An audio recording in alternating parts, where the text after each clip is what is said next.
Hello, class. Today you were assigned to do this match game for quadratics that looks like this, with a second page that looks like this. And if you picked up the packet in class, it's denoted by page 8 and page 9.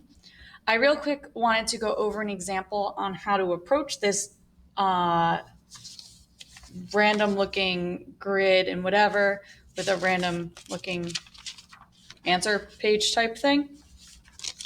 So this is how you're going to approach the game. I made up another example. We're going to go through, and then this is what you're going to do for the 6 examples in the matching game. So you are giving a graph, and in a blank equation spot, blank factored spot, blank zero spot, and blank solution spot. And then you're given a whole bunch of mumbo jumbo blocks. So the idea of this game was to cut out these blocks and then paste them into this. So these are your answers in a random order. If you choose to cut and paste, awesome, do that. If not, you could just write them in and then cross off the ones as you use them. The great thing about this is you have that instant gratification when you're done this that you did it right because you used all of them and you got all of these types of answers. But it is completely possible to do without looking at all those answers. So this is how you're going to approach it. You're going to start by looking at the graph. And by knowing everything we know about the relationship of the graph, x-intercepts, zeros, solutions, roots, how they relate to factors, and then how to go from factors to equations, we're going to jump around kind of like we did with that organizer, because quadratics give us so much information in one that we can find all these different forms and different ways about it. So first, I'd like to note that we are going to know that A in factored form is equal to 1 in all these scenarios. We will have a project later on where A is not equal to 1, and I'll show you how to find A. But again, we're just going to assume A is 1 in this scenario. So we're going to start by looking at the graphs, knowing that these are x-intercepts. And we're going to list them in the zeros column. So the zeros should be written as a coordinate this time around. And then we'll do solutions as x equals.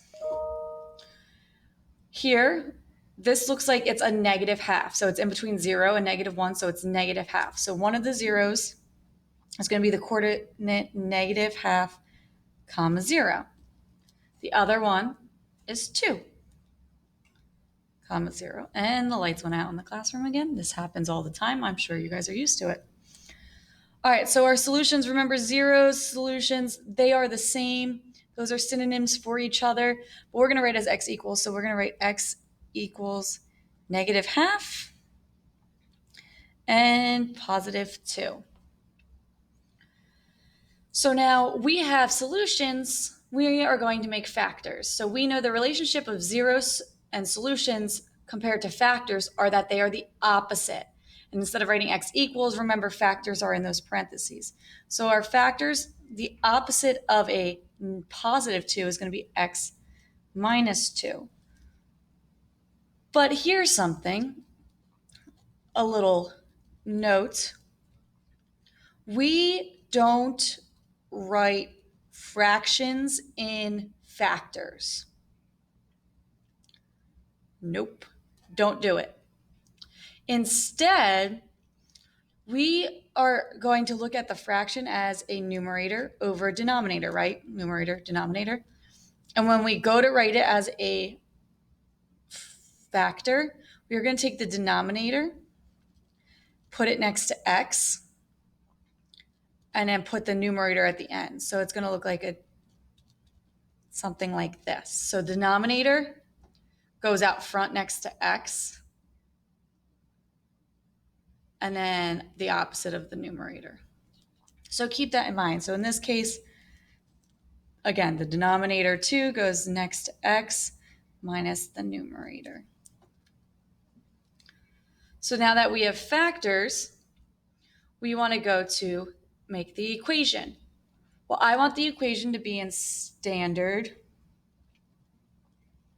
form. So we have factors. How do we go from factored form to standard form? We FOIL. So if you FOIL this, you're going to end up with a 2x minus an x minus a 4x plus a 2, combine like terms, 2x minus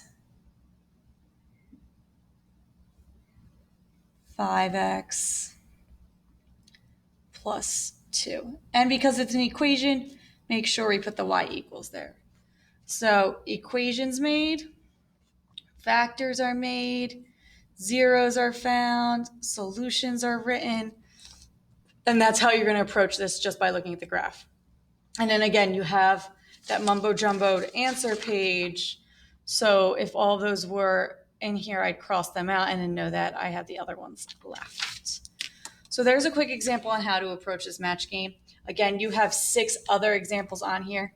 If you choose to cut, go ahead, cut and paste. If not, you can just write them in, but make sure you're writing in the exact things you see on the other page.